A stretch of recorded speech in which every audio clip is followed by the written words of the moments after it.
Well, open Eclipse. When you open Eclipse 2015, launch it, and these are the folders that you have. All we're gonna do is first of all open Eclipse, go to the folder that we have, and we go to File, go to New. In the New tab, there's a place where it's written Dynamic Web Project. Click on it. Once you click on it, check the runtime, check the dynamic web, check to even the configuration should be the latest that you have, and you can name this project as Bookmall underscore test.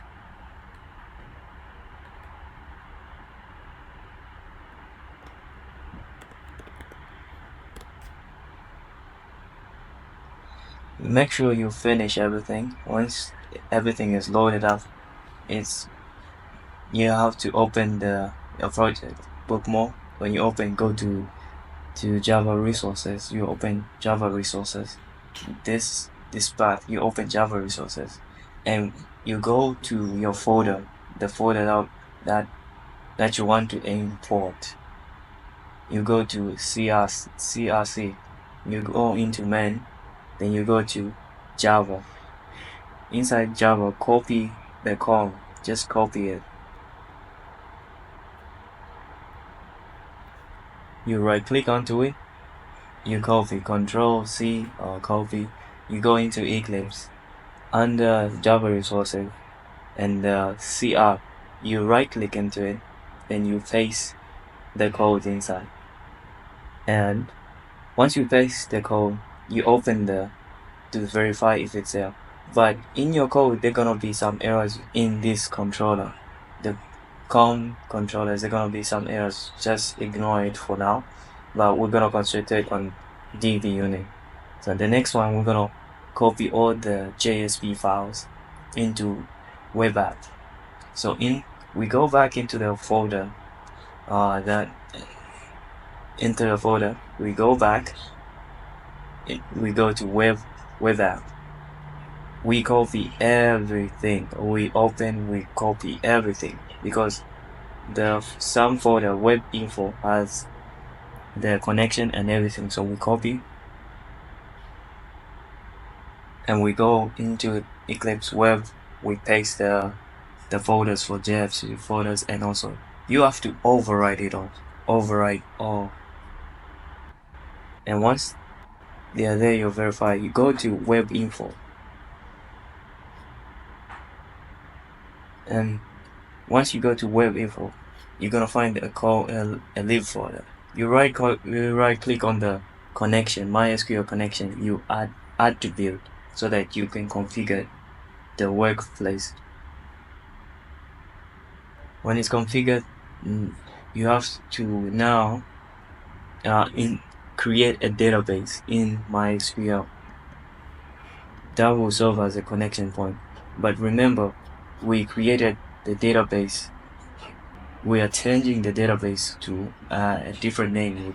We are testing it. So connect your password into your database. Once you do that, you go to File. Then you say Open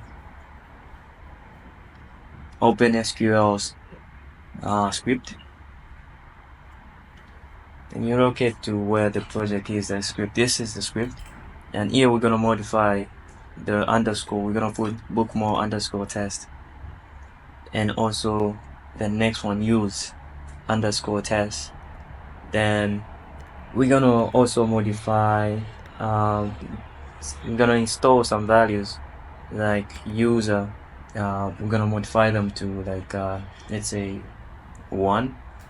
This will serve as a customer. Then we'll put password maybe once, just for you to be easy access. We put once, I guess. And for admin, we can also put like 2. That's the username. We're gonna make it like 2. Once we make it 2, then we're gonna use a different password. We're gonna create 2. Then on top there's a first lightning bolt to execute everything, but you have to make sure that all the attributes are in green. Like they'll make sure in green, and you have to check to left side finally you have to refresh to see your database and codes bookmall underscore test, and you can also see the values that you created. Now we're gonna go to Eclipse to run and configure everything. So copy the schema, the database schema, you copy it. We go into Eclipse, and under Java resources you open it, and you continue open it. You go to Bookmall utility, you open database connection Java, and in there you modify the bookmall to bookmall underscore test. Then you also have to also make sure it's correct and modify the password to your own password, the password that you create. So now we're gonna test everything. We're gonna right click on login JSP to run it, and also select you. But before, you have to add, if you haven't added the project into Tomcat, it won't work. But if you already added, like in the first place, in the beginning, creating it will run. Like we just have to wait for it to run. And here's the login page. So we're gonna test the one that we injected. The user is 1 and the password is 1111. When we log in, it's supposed to come to, it's supposed to show you like it's logged in. If it's showing an error 505, it is working. It's got to do with the Tomcat or Apache server issues. But this is a demo, how it's working out, everything, how if you want to modify later you can modify. And this is how it's working out. You can log in and log out, browsing, and order. You can actually explore testing number 2. The user number 2 is the admin we are testing. Now you can also register from here, which also works. You can go back, browse again, log in, but which means you already logged in. You can view history, you can go back, maybe add something into cart. Let me check back, maybe let's see, log out,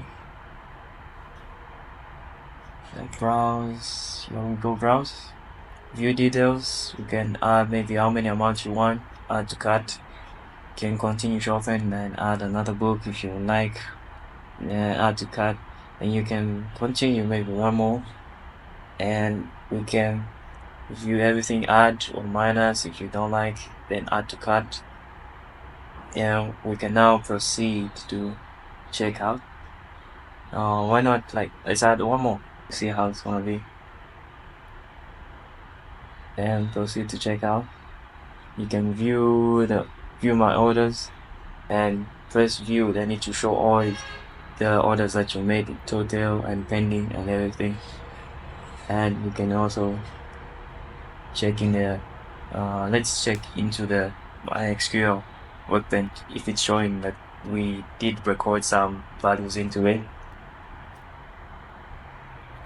But so far it's everything is running fine. If you are having issues, it's got to be with the configuration of your Eclipse and Apache Tomcat server if it's not running correctly.